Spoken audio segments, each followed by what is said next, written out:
Got a big legal roundup on this Friday. So story number one, in true Bachelorette fashion, it may be the most dramatic cancellation of a TV show yet. Yes, we just discussed with a former Bachelor producer, ABC canceling Taylor Frankie Paul season just days before Sunday's scheduled premiere. Now, The Bachelorette has already been shot. You have millions of dollars in production and promotion already spent. There are reports that ABC could lose anywhere from $28 to $50 million. So now what? You know what I'm talking about, legal. Could ABC sue Paul? Could the canceled Bachelorette sue the network? Joining me now to sort it through it all, one of my favorites, trial attorney, legal analyst, Rich Schoenstein. Great to see you. I'm so glad I wore a tie tonight. Look what I'm competing with. All right. I guess the question is, could they sue her for what? Like breach of a morality clause or something? So I'm going to assume they could sue her for two reasons. One, there's got to be something in the contract that she was supposed to disclose things and didn't fully disclose her background.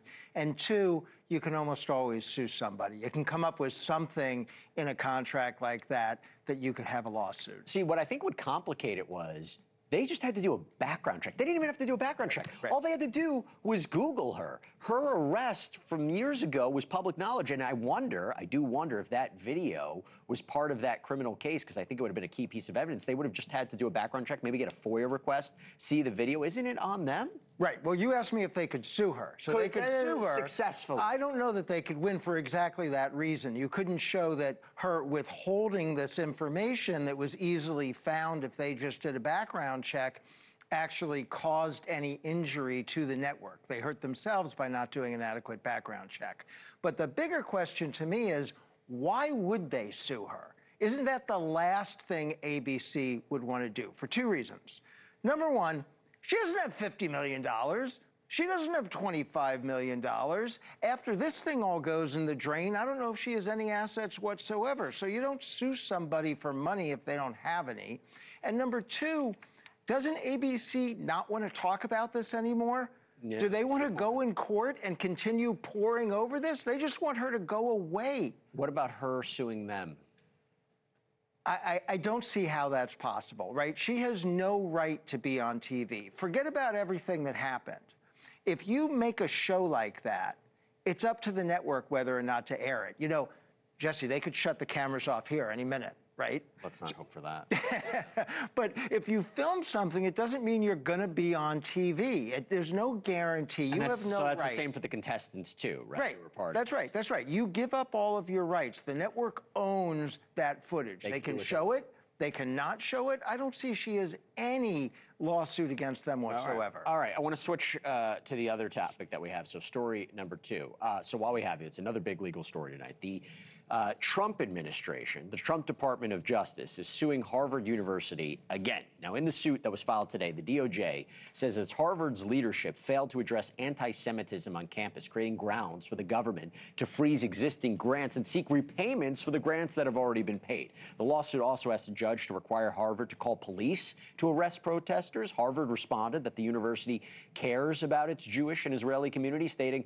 Harvard has taken substantive, proactive steps to address the root causes of anti-Semitism, and actively enforces anti-harassment and anti-discrimination rules and policies on campus. And by the way, it was just last month that the DOJ sued Harvard for failing to turn over documentation as part of a federal investigation into whether the school is still illegally considering race in its admissions process. Remember, the Supreme Court basically ended affirmative action in a decision 3 years ago. And by the way, just last year, Harvard filed two of its own lawsuits alleging that it's illegally being targeted by the Trump administration. September, a federal judge sided with Harvard, reversed the cuts. I want to talk about this. I guess the argument well, you tell me, what is the legal argument here? It's that it's a form of discrimination under federal law? Yeah, well, going back to topic one, you can sue someone for about anything, correct, right? So there's a lawsuit. The lawsuit says Harvard violated federal law by discriminating against Jewish and Israeli students, and therefore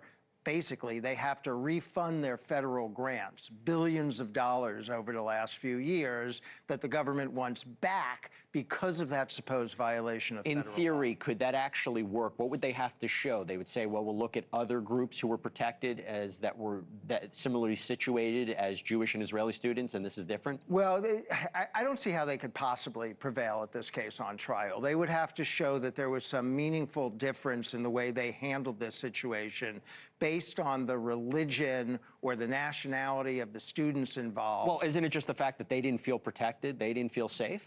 There's plenty of people on college campuses who don't feel protected. I mean, ask women on college campuses if they feel protected on a daily basis. I hear you, but this was amplified. This was to a degree where they were so loud, these protests. There was, it looked like a targeting. Loud protest? It was, let me put it this way. It was targeting the Jewish and Israeli students on that campus. They were constantly being focused on and targeted. I mean, we have video of this.